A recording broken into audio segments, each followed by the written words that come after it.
Buenos días, hermanos, que el Señor les bendiga. ¿Cómo están todos? Amén. Voy a invitarles a que tomen su Biblia. Es la segunda carta a Timoteo. La segunda carta a Timoteo es el capítulo 2. Segunda de Timoteo 2. Y el tema general de estas enseñanzas han sido comprometidos con Dios. Y hoy vamos a estudiar comprometidos con la palabra de Dios. Comprometidos con la palabra de Dios. Segunda de Timoteo 2.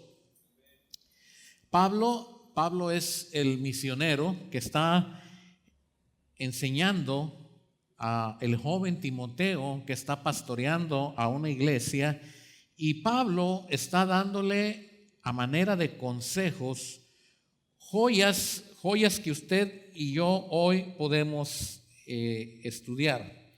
Entonces yo quiero invitarle que usted busque en su Biblia segunda epístola a Timoteo, capítulo 2, y vamos a ver el versículo 15. Dice así, voy a leer.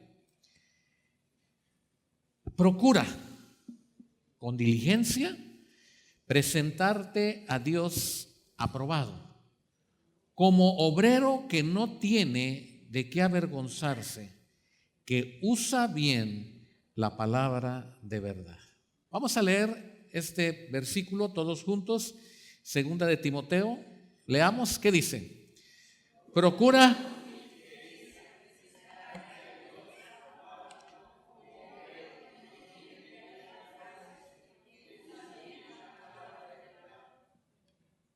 ¿Qué significa usar bien la palabra de verdad? ¿Qué representa para nosotros el contexto de usar bien la palabra de verdad?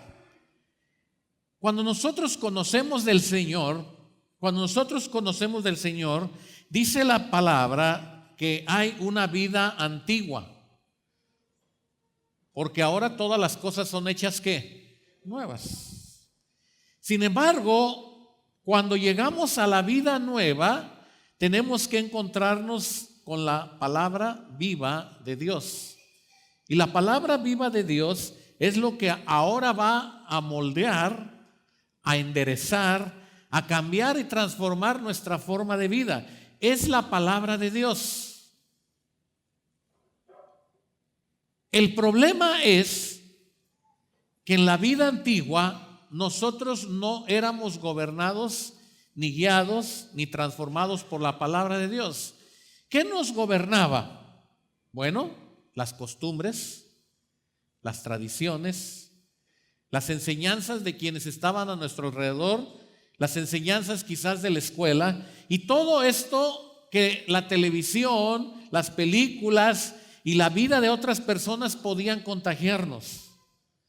Y en el mejor de los casos, si las cosas que veíamos eran buenas, había cierta garantía de poder vivir una vida más o menos buena. Sin embargo, cuando llegamos a los pies de Jesús, cuando llegamos a los pies de Cristo, dice que todo fue hecho nuevo. Y en Romanos capítulo 12 dice la palabra de Dios que debemos de ir renovando la mente. Tenemos que ir cambiando nuestra forma de pensar. Y esa es muchas de las veces lo que el no creyente no quiere hacer. No se quieren comprometer con Dios porque no quieren cambiar. De modo que si alguno está en Cristo, nueva criatura es. Ahora, las cosas viejas pasan en automático porque Dios lo borra, lo limpia. Y al ser todo hecho nuevo, tenemos que meter esa parte nueva a nuestra mente para ser renovados, a nuestro corazón. Y ahí comienza un compromiso con Dios. Porque toda la Escritura Toda la palabra es inspirada ¿por quién? Por Dios. Y además es útil. Pablo le dice a Timoteo, es útil.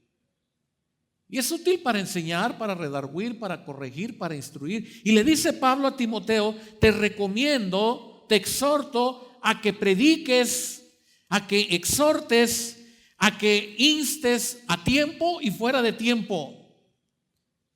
Y en este versículo 15 le está diciendo, procura presentarte delante de Dios como un obrero aprobado, y la señal de aprobación es que usas bien la palabra de Dios. Ahora, quiero que busquen conmigo primera carta a los Corintios, capítulo 1. Voy a ver qué es lo que pasa en la vida de las personas para poder entender por qué debemos de estar comprometidos con la palabra de Dios. Primera de Corintios, capítulo 1. ¿Ya lo tienen? Bien, estos corintios eran creyentes, pero estos creyentes tenían algunos conflictos. Y quiero que lean conmigo el versículo 17. Pues no me envió Cristo ¿a qué? Ok, escuche usted, ¿no nos envió Cristo a qué? Ahora, se da cuenta que si nosotros leemos, y yo puedo en esta mañana hablar con las escrituras, ¿por qué es que el bautismo no salva? Porque dice Pablo, además de otras pruebas, que Dios no nos envió ¿a qué? A bautizar. Si el bautismo fuera el elemento necesario para poder nacer de nuevo, entonces Pablo diría, porque Cristo me envió ¿a qué? A bautizar. Pero dice Pablo, no, el conflicto que ustedes tienen del bautismo, que si tienen que ser bautizados, que si el Espíritu Santo ya los bautizó, que si todos esos pleitos que ustedes tienen y que me están cuestionando, quiero decirles que Cristo no me envió a bautizar, sino ¿a qué? ¿Sino a qué? A predicar el Evangelio. Esa es la palabra. Y es el compromiso. Y es el primer compromiso que tú tienes que tener con la palabra, hermanos. A veces nosotros abusamos de contar la historia de nuestra vida vieja. Pablo está diciendo, Dios no me mandó a predicar mi vida vieja. Dios no me mandó a predicar cómo vivía yo antes y cómo vivo ahora. Eso no es la esencia del compromiso con la palabra. El compromiso es predica el Evangelio. ¿Y cuál es el Evangelio? 3 palabras hacen el Evangelio. ¿Cuáles son? Que Cristo ¿qué? Nació como hombre. Que Cristo ¿qué? Murió siendo inocente, sin pecado. Y que Cristo ¿qué? Resucitó. Ese es el Evangelio. Porque hay gente que todavía está esperando que Jesús venga porque dicen, no ha venido el Mesías. No, Cristo ya vino, Jesús nació. Hay gente que está creyendo que la salvación es por medio de las obras, es por medio de los compromisos, de los pactos, de las ofrendas, de los diezmos. La salvación viene por la muerte de Jesús en la cruz. Y tenemos vida eterna. Y la vida eterna es porque Cristo no se quedó muerto, sino que resucitó al tercer día. Y eso es lo que tenemos que predicar. Me dijo un día un testigo de Jehová que platicaba, oiga, pero yo quiero que usted que sabe de Biblia, vamos a estudiar el nombre de Dios y las 4 letras del nombre de Dios. Y le dije, ¿por qué mejor no estudiamos el Evangelio? Dijo, eso lo dejamos para otra ocasión. Y entonces le dije, bueno, hablemos de la muerte de Jesús. No, porque luego vamos a entrar en problema, porque ustedes creen que Jesús murió en una cruz. Y yo creo que Jesús murió con las manos arriba y los pies. Y me dio toda una. Le dije, bueno, pero vamos a hablar de la muerte de Jesús. No, vamos a hablar del madero. El enemigo no quiere que la gente conozca el Evangelio de Cristo, Por eso el compromiso del cristiano es a usar bien la palabra. ¿Qué enseñanza nos deja esto, hermanos? Mire, les decía yo a los hermanos en una ocasión, cuando va uno al seminario y cuando está uno estudiando en el seminario, estudia uno los idiomas bíblicos, el hebreo, el griego, los idiomas originales y un poco de arameo que se escribió algunas partes de la Biblia. ¿Y de qué nos sirve poder saber el griego, el hebreo y tantas cosas que están escritas en la palabra de Dios? Y la única conclusión a la que llegamos es que podemos tener claridad en las palabras que están traducidas. Pero eso no es lo que Jesús nos mandó a hacer, ni a estudiar los idiomas bíblicos, ni a memorizarnos los libros de la Biblia, ni a ver quién predica bien y quién predica mal. Dice el Señor: tú crees en mí, predica el evangelio. Gasta tu tiempo en predicar ¿qué? El evangelio. ¿Vas a discutir? Vas a discutir porque va a haber gente que va a querer discutir. Pero yo te invito, dice la palabra de Dios, a que evites esas discusiones estériles. Predica el evangelio. Habla de mí. Habla de la salvación por medio de la cruz. Al morir Jesús, la vida nueva. Y muchas veces nosotros no usamos bien la palabra de Dios. Un día una persona me estaba esperando y era un no creyente. Y me dice: lo estoy esperando porque quiero que me explique Génesis 1. ¿Y qué quiere saber de Génesis 1? Dice: es que quiero que me diga por qué dice que la tierra estaba desordenada y vacía, pero la Biblia dice en el principio, y si es en el principio quiere decir que antes de que la tierra estuviera desordenada y vacía ya existía la tierra, y me empieza a decir una serie de cosas ahí. Y le dije: bueno, vamos a pensar que yo te aclaro Génesis 1.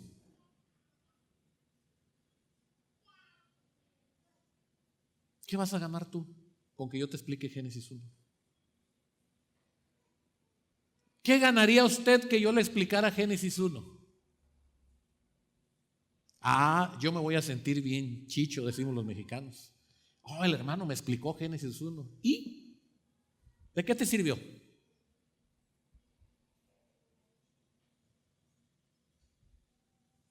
No.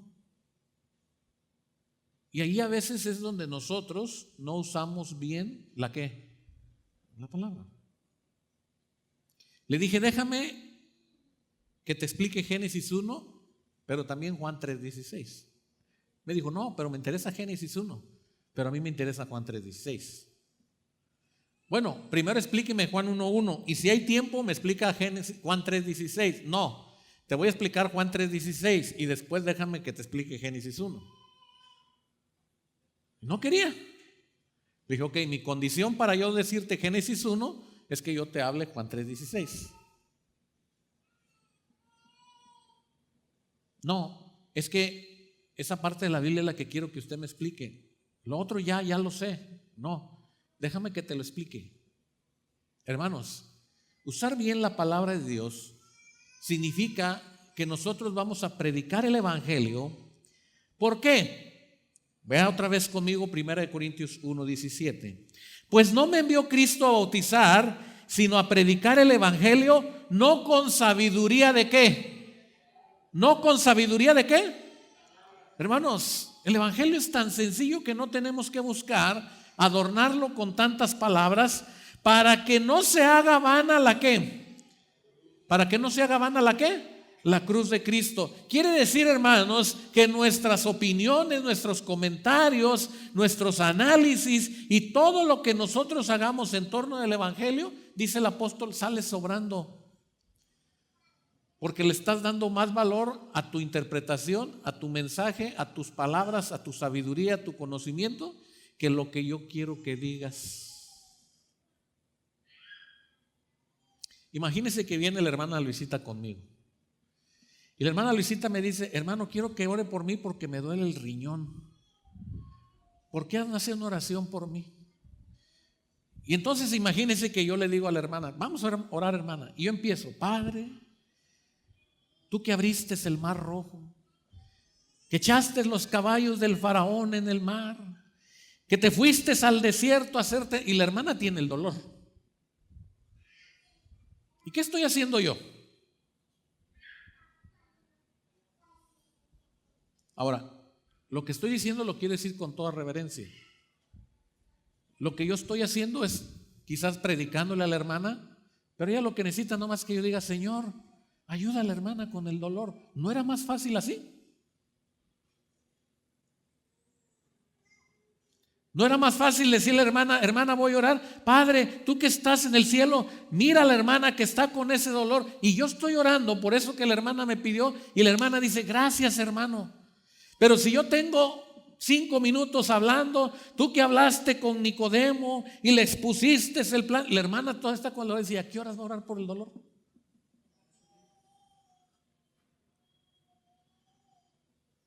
Hermanos, hay ocasiones, y con esto quiero que usted le pueda dar claridad a lo que estoy tratando de decir.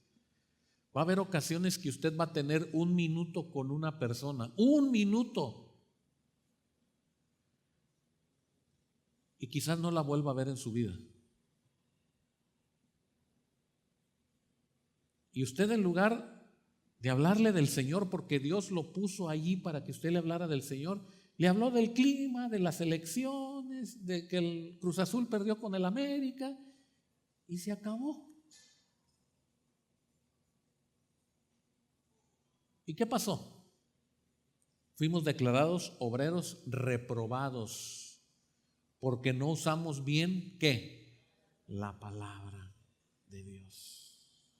Usted tenía 1 minuto y ese minuto era nada más para decirle: Cristo te ama.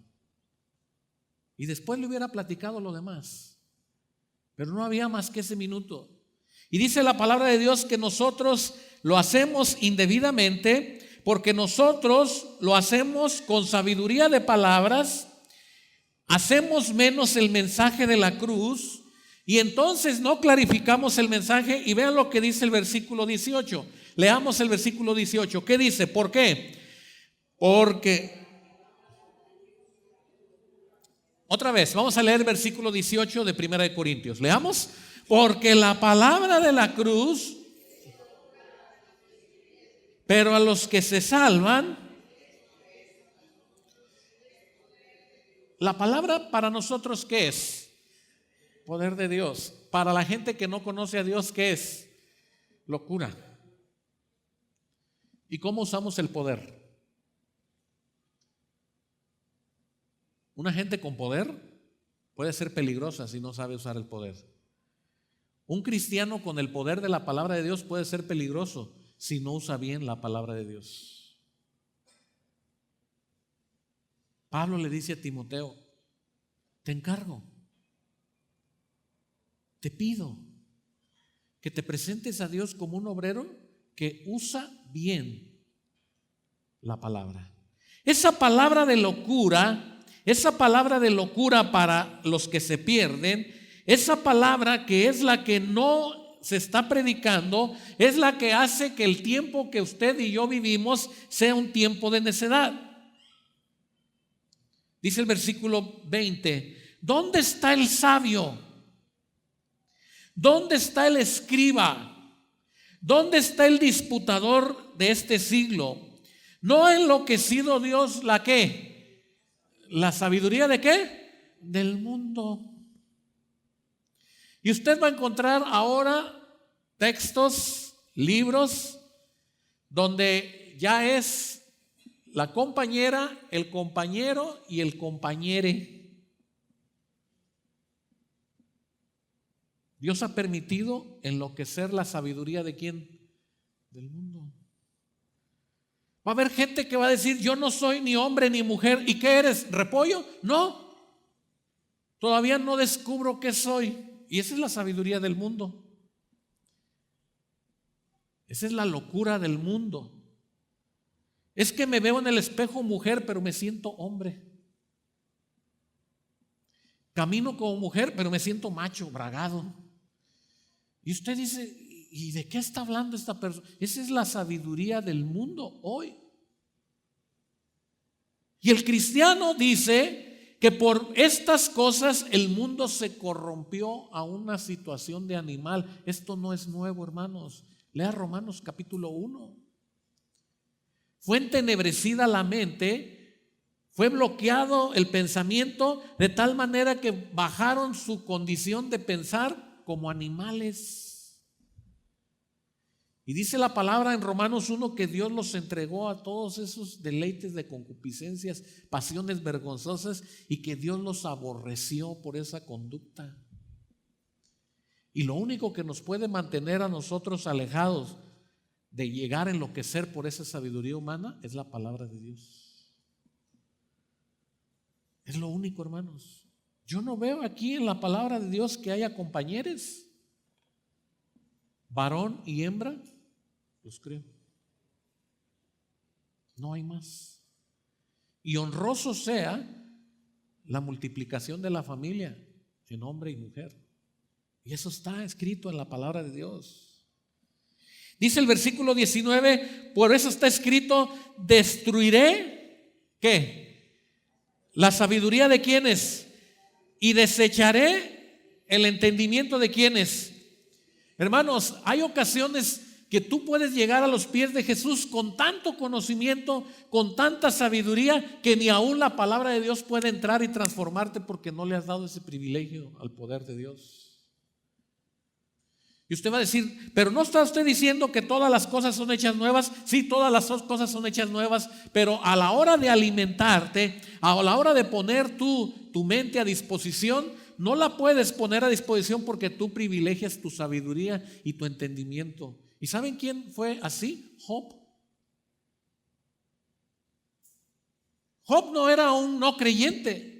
Si usted recuerda cuando hablamos del compromiso de Job, que todos los días hacía oración por su familia y quemaba sacrificios por el número de sus hijos.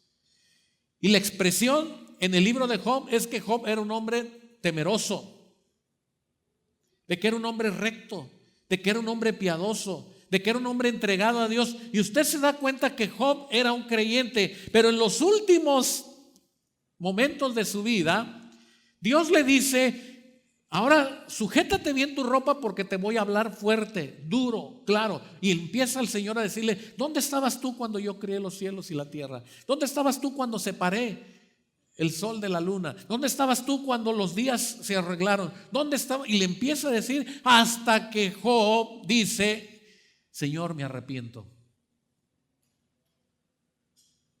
Ya no sigas más.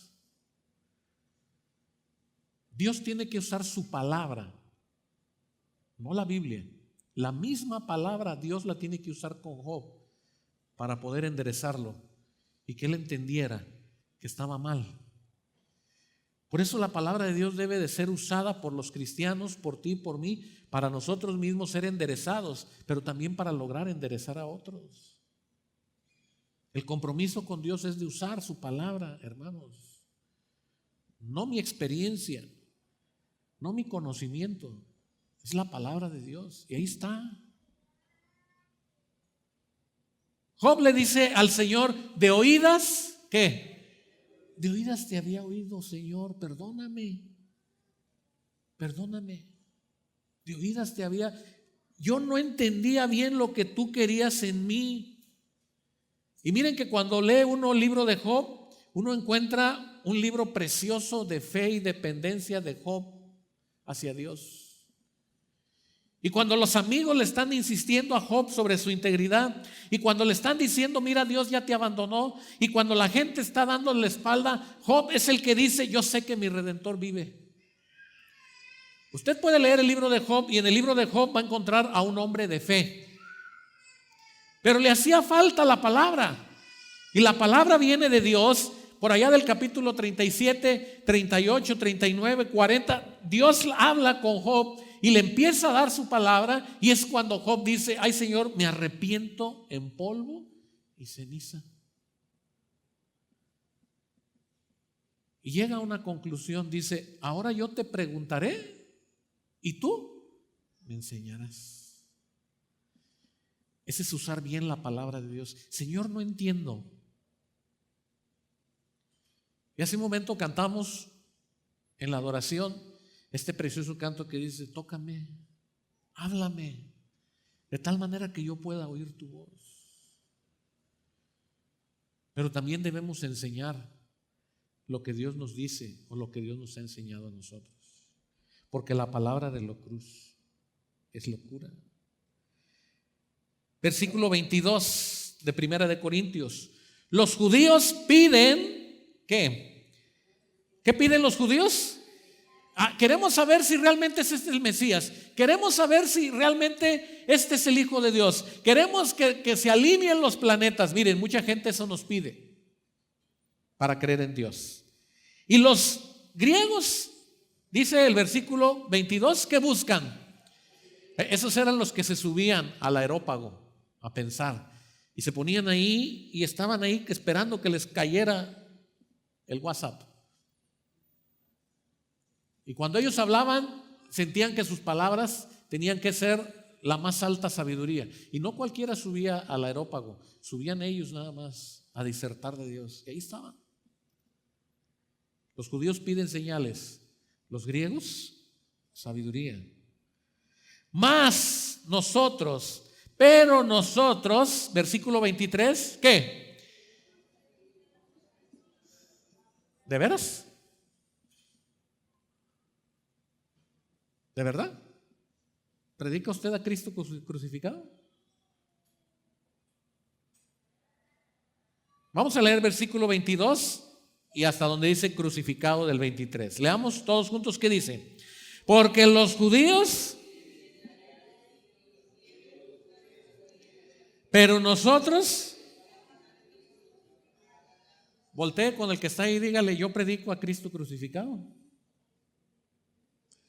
Y usted contéstele: ¿de veras? ¿De verdad? ¿Es cierto que tú predicas al Cristo crucificado? Nosotros predicamos a Cristo crucificado. Para los judíos, ciertamente ¿qué? Tropezadero, porque ellos no querían reconocer que una persona nacida en Belén de Judea era el Mesías. Y para los gentiles, ¿qué? Locura. Mas para los llamados, así judíos como griegos, Cristo, ¿qué? Poder de Dios y ¿qué? Hermanos, no hay mayor cosa. Escuche usted esto que le voy a decir. No hay mayor cosa en el mundo, en el planeta, que una persona, cualquiera que sea su condición, gentil, judío, hombre, mujer, niño, adulto, anciano, que conoce de Dios, que al alimentarse de la palabra de Dios experimente el poder de Dios. ¿Sabe qué quiere la gente? Tener don de sanidad. ¿Sabe qué quiere tener la gente? Don de lenguas, don de sabiduría, don de humildad, don de paciencia. Si usted delante de Dios se muestra humilde y deja que Dios le hable y usted obedece a la voz de Dios, el poder de Dios está sobre usted y nadie lo detendrá.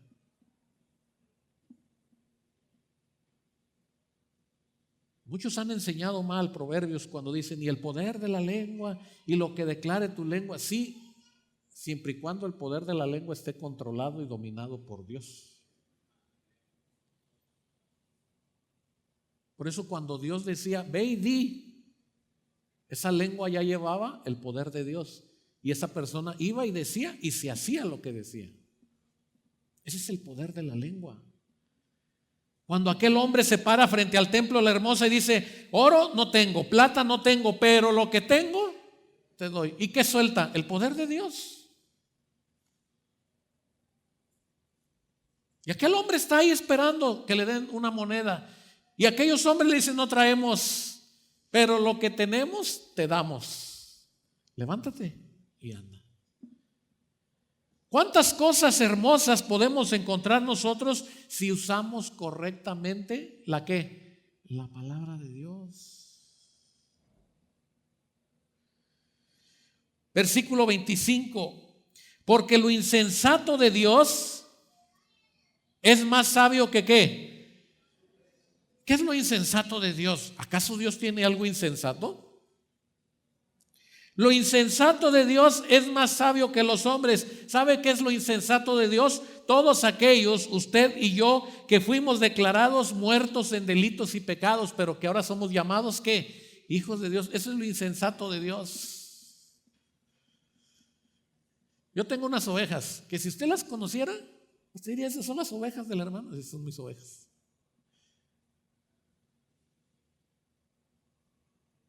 Están tratando de conocer a Dios, pero tienen 1000 defectos.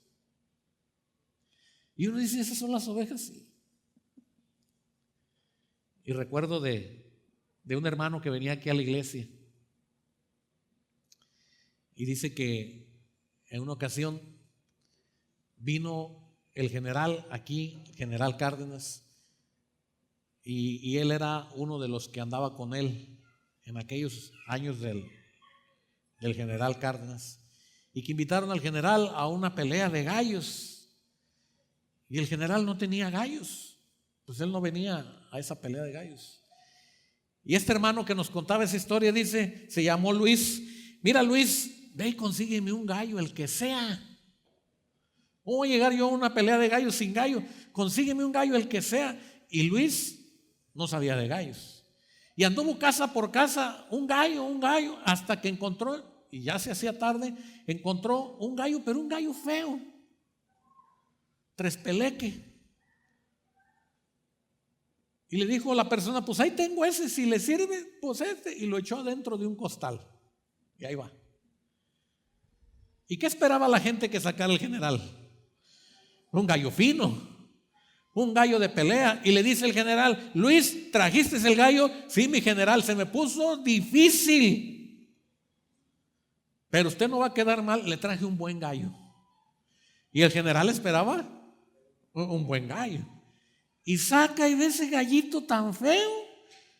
Luis, general, era lo que había. Y toda la gente, ja, ja, ja, ja. Imagínense ese gallo feo. Ahora imagínense esta escena. No le voy a contar lo demás porque no viene al caso, pero imagínense esta escena. Usted dice que es hijo de Dios. ¿Sabe quién se burla? Satanás. ¿Es hijo de Dios? ¿Quién va a ser hijo de Dios? ¿Cómo nos mira el diablo? Pero Dios dice: pero este es mi hijo. Este es llamado mi hijo. Este es mi hijo. Este insensato que tú ves aquí, este hombre, esta mujer pecadora que tú ves, ha rendido su vida, y yo le he abierto la puerta para que se siente en la mesa y yo con él. Usted y yo nos sentamos en la mesa con el Señor y nos sentimos bendecidos de poderle decir al Señor: Padre, Señor mío. Y el diablo está que se muere de la risa, porque dice: eso es lo peor del mundo. Y dice la palabra de Dios, hablando Pablo, sino que lo necio del mundo, ¿qué? ¿Somos qué? Nomás un hermano se atrevió. ¿Somos qué? Necios. Somos lo necio del mundo, lo que nadie quería, la basura. Pero el Señor nos escogió para avergonzar a los sabios, y lo débil del mundo escogió Dios para avergonzar ¿a qué? Al fuerte. Y si eso necio y si eso débil, el poder de Dios está en él por la palabra, nadie te podrá hacer frente, dice el Señor. No vas tú solo, hermanos, vas en el nombre de Dios y con la palabra de Dios. Y cuando tú llevas la palabra de Dios, el Señor lastima, destruye. Versículo 28. Y lo vil del mundo, y lo vil del mundo, y lo menospreciado, ¿qué? Escogió Dios. Y lo que no es, ¿para qué? A fin de que nadie se jacte en su presencia. O sea, quiere decir que tú no puedes llegar con Dios y decirle: Señor, me escogiste porque soy el más bueno. Y el Señor va a decir: no. ¿Me escogiste, Señor, porque yo era el que estaba más dispuesto? No. ¿Me escogiste porque yo era el que tenía más dicharachero, más amigable? El Señor dice: no, tú eras lo necio, lo vil, lo menospreciado. Señor, no me eches porras. Sí. Y te escogí a precio de sangre. Así es que tú no puedes venir y jactarte en mi presencia, porque yo sé quién eres. Esa es la enseñanza que Dios le dijo al pueblo: acuérdate de dónde ¿qué? De dónde te saqué. Para que, como está escrito, versículo 31, el que se gloría, ¿qué? Gloríese en ¿qué? En el Señor. Entonces, ¿qué aprendemos, hermanos? ¿Qué aprendemos en este primer punto? No sé si termine hoy, pero ¿qué aprendemos en este primer punto? Estamos hablando cristianos comprometidos ¿con qué? Con la palabra de Dios. ¿Y qué es lo primero que debe de hacer el cristiano? ¿Predicar qué? El evangelio. Nada más. El poder de Dios está en ti. Ir y predicar el evangelio. Punto. ¿Que tú fuiste escogido? Sí. ¿No calificabas? No. ¿No eras el mejor? No, pero Dios te escogió. Y al ser escogido tienes el compromiso con Dios de predicar el evangelio. Deuteronomio capítulo 6. Voy al punto número 2 esta mañana. Veamos la segunda cosa que tenemos que hacer con la palabra de Dios.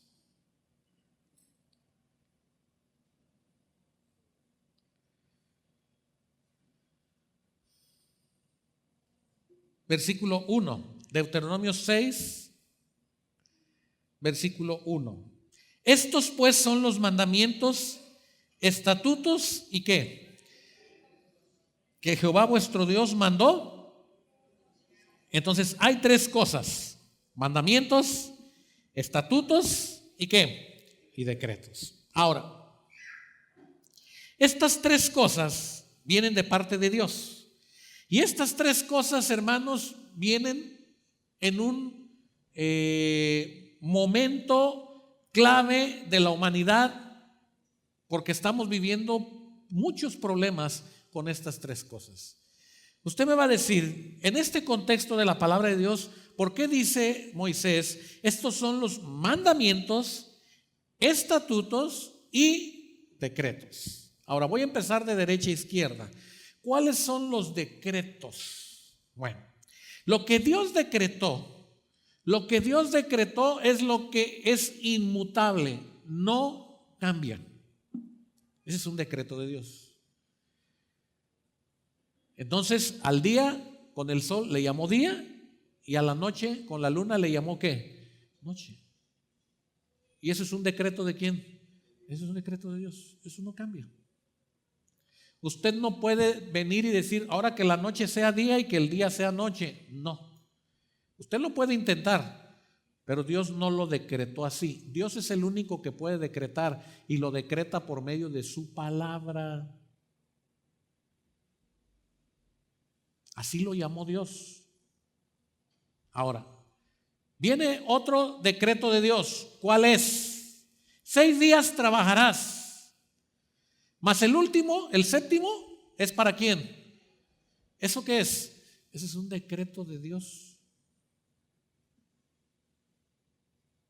Porque Dios, el séptimo día, descansó.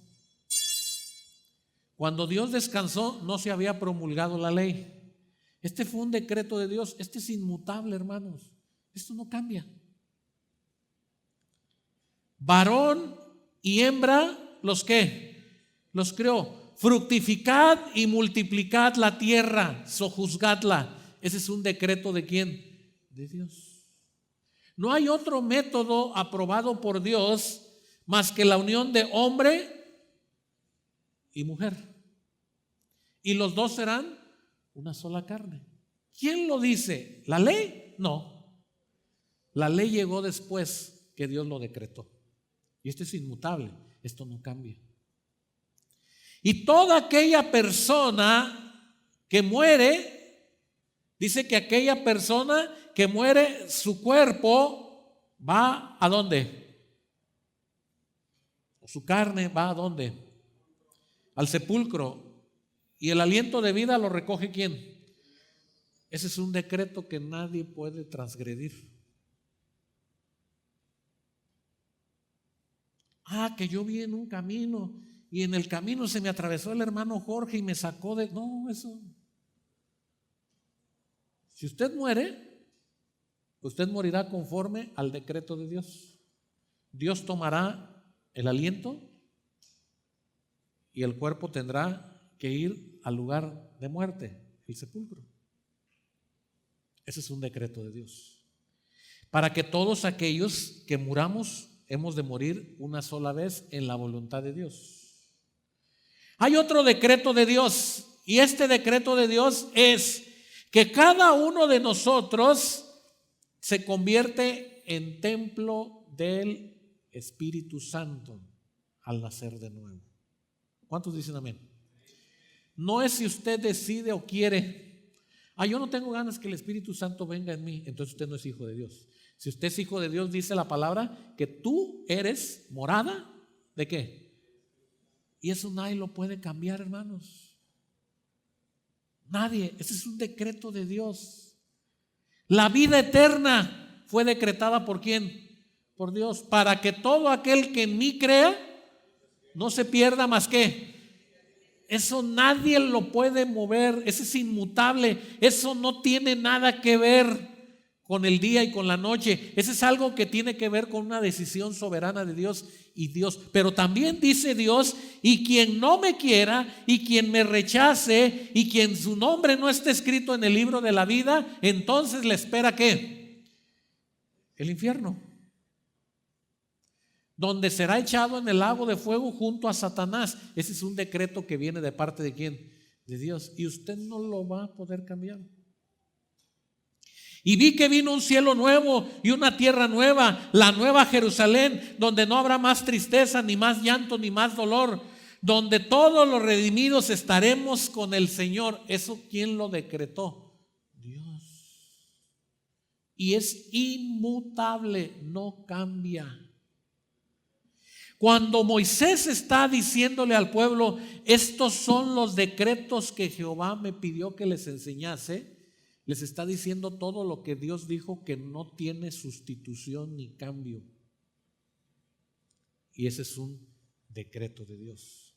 Y ese es por el poder de la palabra de Dios lo que Dios dio a conocer. El siguiente punto, estoy en Deuteronomio 6:1. Estos pues son los mandamientos, estatutos y decretos. Luego viene otro elemento que son los estatutos. ¿Cuáles son los estatutos? Los estatutos son todas aquellas leyes de convivencia que tienen que ver con el orden de Dios. Repito, son las leyes de convivencia que tienen que ver con el orden de Dios. De tal manera, por ejemplo, que dice la palabra de Dios que como estatutos, por citar un ejemplo, es que demos al César lo que es del César y a Dios lo que es de Dios. Y eso está avalado por Dios.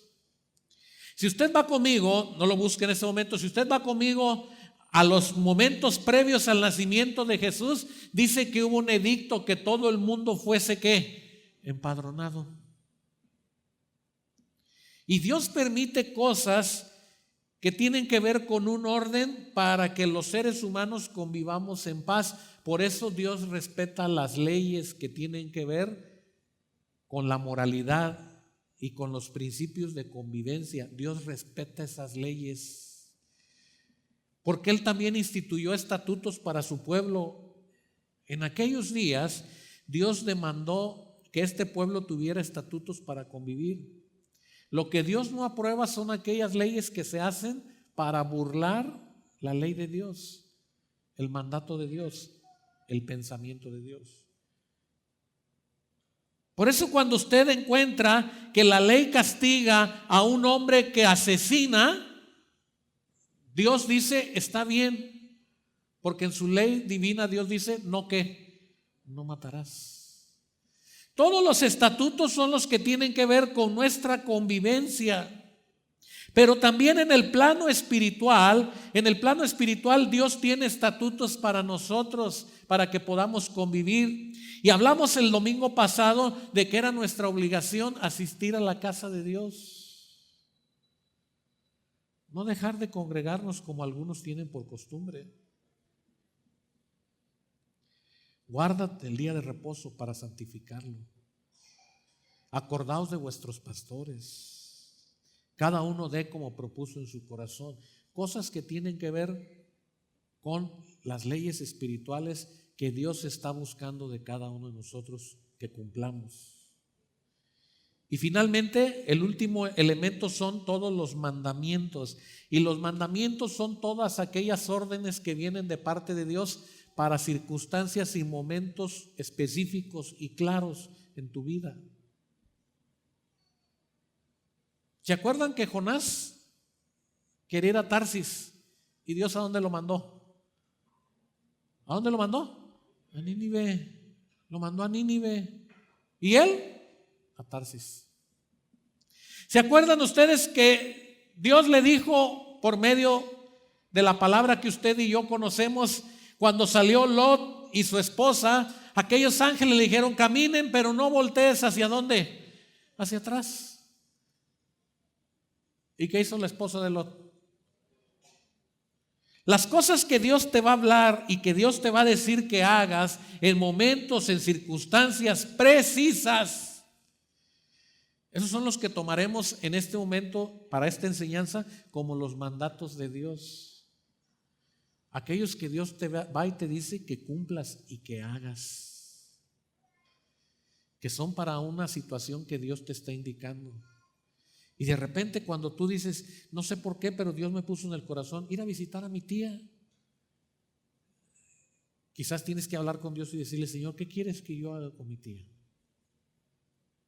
Puede ser que haya algo, alguna orden de parte de Dios. Pedro recibió un mandato de Dios y le dijo, levántate y ve a la casa de un hombre llamado Cornelio.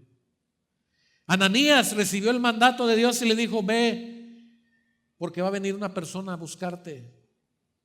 Todas esas cosas, hermanos, son las cosas que Dios está demandando de aquel que ha llamado su hijo y que nosotros tenemos que cuidar.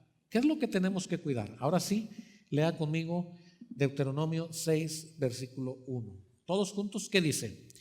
Estos pues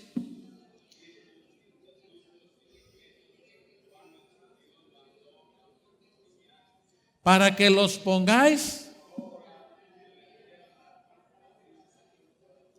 Ok, entonces pregunto, ¿qué vamos a hacer con estas palabras de Dios? Decretos, estatutos y mandamientos. ¿Qué hay que hacer?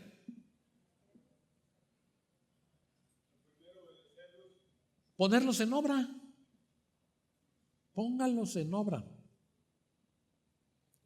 El primer punto de este mensaje fue predicar el evangelio. Ahora Dios te está diciendo, lo que vas a hacer con mi palabra es que la vas a obedecer, la vas a llevar a la práctica, para que seas considerado como un obrero que no tiene de qué avergonzarse, sino que usa bien ¿qué? La palabra de Dios. Por eso Pablo le dice a Timoteo, esto manda y enseña. Esto es lo que Dios quiere que tú hagas, quiere que lo pongas por obra. Versículo 3. Oye pues Israel, y cuida. ¿Cuida de qué? Cuida de ponerlos, ¿por qué? Para que te vaya bien en la tierra. Miren, Voy a decirle algo. No solo se trata de pedirle a Dios cuidado para mí, para mi familia, para quienes sean mis hermanos en Cristo. No solo eso. Y usted va a decir, ¿quiere decir, hermanos, que no sirve mi oración? No le estoy diciendo que no sirva. Le estoy diciendo lo que dice la palabra. Si quieres que te vaya bien en la tierra, tienes que comenzar con algo. Y es empezar a poner en obra o en práctica los decretos, los estatutos y los mandamientos que Dios te da. Esa es de entrada. Tú podrás pedirle a Dios que te vaya bien y que te vaya bien y que te vaya bien y que te vaya bien, pero mientras no pongas por obra esto, no nos va a ir bien, aunque se lo pidamos a Dios.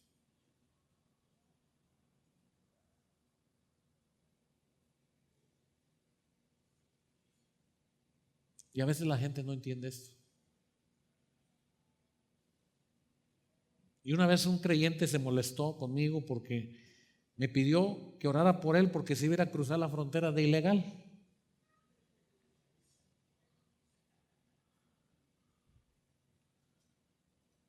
Y le dije, no voy a orar. Hermano, pero si usted supiera cuánta gente ilegal está allá por eso, ¿sí? Lo más que puedo decir es que Dios te acompañe. Pero yo no puedo pedirle a Dios. Pero es que usted sabe que no dan. Y me echó todo el rollo y le dije, sí, y tiene razón. Pero ¿cómo le vamos a pedir? A ver, hermanos, vamos a orar porque la hermana Luisita va a ir de ilegal a Estados Unidos. ¿No seríamos cuerdos, sensatos, prudentes? Mire, vamos a orar porque Lupita trabaja en la tortillería y da kilos de 800 gramos, que no la descubran para que la hermana le vaya bien. Y todos ayunamos para que la hermana no la descubran. ¿Verdad que no tiene congruencia? ¿Cómo le vas a pedir a Dios que te vaya bien si no pones por obra lo que Dios te dice? Es bien sencillo. Cuida de poner por obra lo que yo te digo y sin que tú me pidas que te vaya bien, te va a ir bien.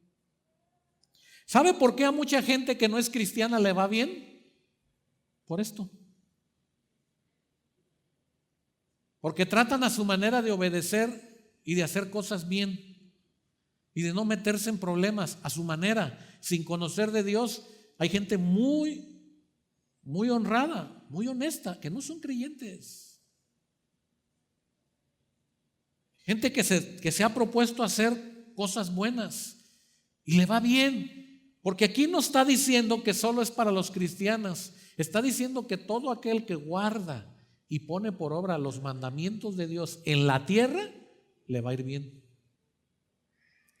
Por eso un versículo con promesa que dice, honra a tu padre y a tu madre para que seas de larga vida. No dice si eres cristiano, nada más dice el Señor ¿qué? Y hasta ahí. Y creyente o no creyente, y honra a su padre y a su madre y le va bien en la tierra, hermanos. Y usted dice, ¿por qué fulano vive mejor que yo? A lo mejor él está haciendo lo que tú no haces, obedecer a Dios. Pero él no conoce a Dios, pero está guardando los mandamientos que Dios dio. Y sin saberlo, está honrando a Dios.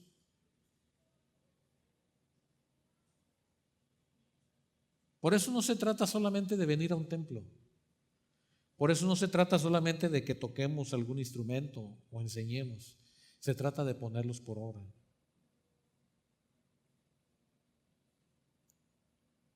Dice el versículo 3, para que te vaya bien en la tierra que fluye, ¿qué? Y os,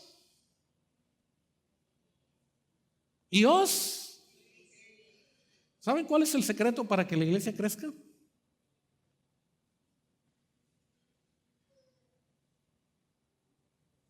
¿Se lo revelo o ya lo leyeron? Nomás se trata de que hagamos las cosas que Dios nos mandó a hacer, hermanos. y el Señor añadirá. Esa es la regla de Dios. Si la iglesia no hacemos las cosas bien, no nos multiplicamos. Si tú y yo comenzamos a hacer las cosas bien, la multiplicación viene.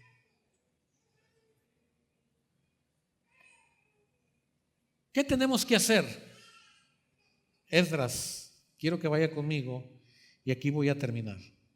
No alcanzaré a terminar el día de hoy completamente, pero quiero que vaya conmigo Esdras capítulo 7.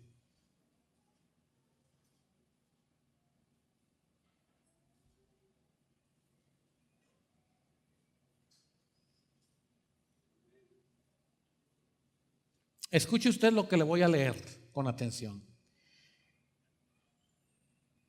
Hubo un hombre llamado Esdras, versículo 6. Este Esdras subió ¿de dónde? ¿De dónde subió Esdras? De Babilonia. ¿Quién era Esdras? Era un escriba diligente ¿en qué? En la ley de Moisés. Ahora, ¿qué aparece en este versículo? Usted que es bien observador y que está siguiendo todo el mensaje. Si usted recuerda, comenzamos leyendo 2 de Timoteo 2, ¿qué? Procura ¿con qué? Con diligencia. Procura con diligencia presentarte a Dios como ¿qué? Como obrero aprobado. Entonces, la palabra diligencia que está siendo usada por Pablo en el Nuevo Testamento aparece aquí y dice que Esdras era un escriba diligente. ¿Diligente en qué? En la ley de quién. ¿Qué significaba esto, hermanos? Que este hombre era un hombre que cuidaba celosamente la ley de Moisés. Era un hombre que le daba temor siquiera escribir una letra que no fuera mandada por Dios. Este hombre era un hombre tan humilde, tan sabio, que él no se atrevía a faltarle el respeto a la palabra de Dios. En las crónicas de los escribas dicen que los escribas se purificaban hasta por 14 días para poder empezar a escribir algo,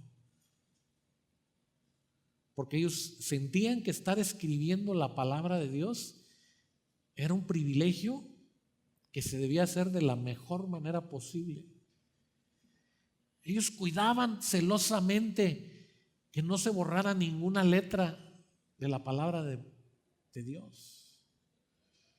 Hoy algunos cristianos hasta el teléfono de mandaditos tienen en la Biblia. Somos irrespetuosos. Pero este era diligente en la ley de Moisés. Era escriba diligente en la ley de Moisés, que Jehová Dios de Israel había ¿qué? O sea, en la ley de Moisés que Dios había dado. Y le concedió el rey ¿qué? Ahora, ¿se acuerdan lo que vimos en Deuteronomio 6? Para que te vaya bien ¿en qué? En la tierra. Guarda los estatutos, decretos y mandamientos, ponlos en obra y entonces te va a ir en la tierra que yo te voy a dar. Ahora, este hombre, dice la palabra de Dios, que el rey le dio todo lo que le pidió porque la mano de Jehová su Dios estaba sobre ¿quién? Esto no se puede entender más que con una persona que es obediente a Dios. No me le busque más. Y con él subieron a Jerusalén algunos de los hijos de Israel y de los sacerdotes, levitas, cantores, porteros y sirvientes del templo en el 7º año del rey Artajerjes.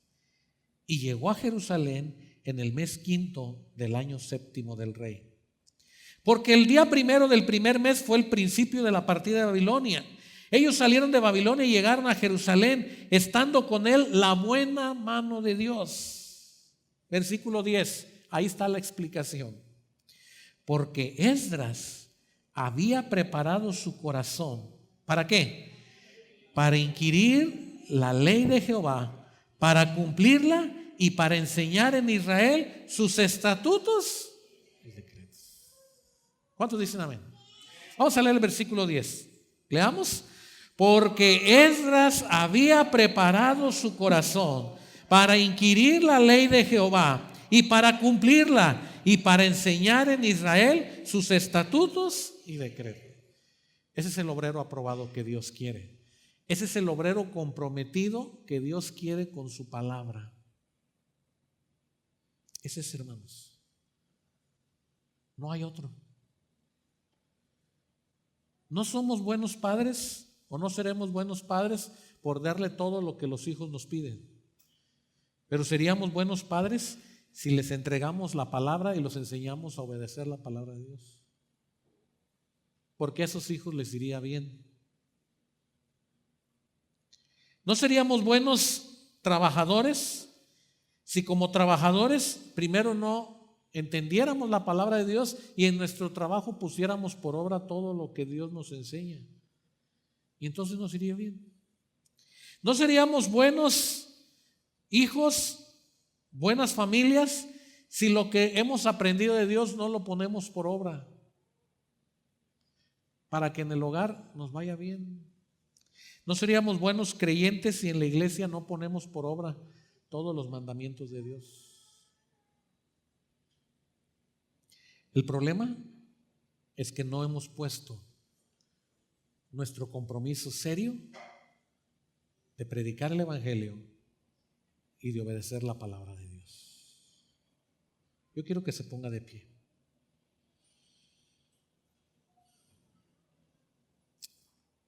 Y voy a pedir a los músicos que se acerquen. En el versículo 10 hay una parte hermosa que dice: Esdras había preparado su corazón. Esdras había preparado su corazón. Cuando estudia uno este versículo y lee que Esdras había preparado su corazón, la claridad que tenemos, hermanos, es de que Esdras le había dicho al corazón: te voy a enseñar la palabra de Dios y vamos a hacer todo lo que Dios dice.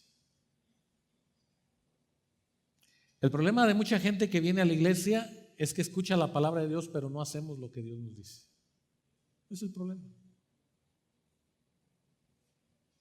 Y yo esta mañana quiero invitarte a que tú prepares tu corazón siempre a Dios y le digas: Señor, que tu palabra penetre en mi mente, me cambie, me transforme, me haga diferente. Olvídense de los demás, piense en usted. No, es que mi mujer, no piense en su mujer, piense en usted. No, es que mi esposo, no piense en su esposo, piense en usted. No, es que si usted conociera a mi jefe, no piense en su jefe, piense en usted. Prepárele su corazón a Dios y dígale al Señor: Señor, necesito de ti.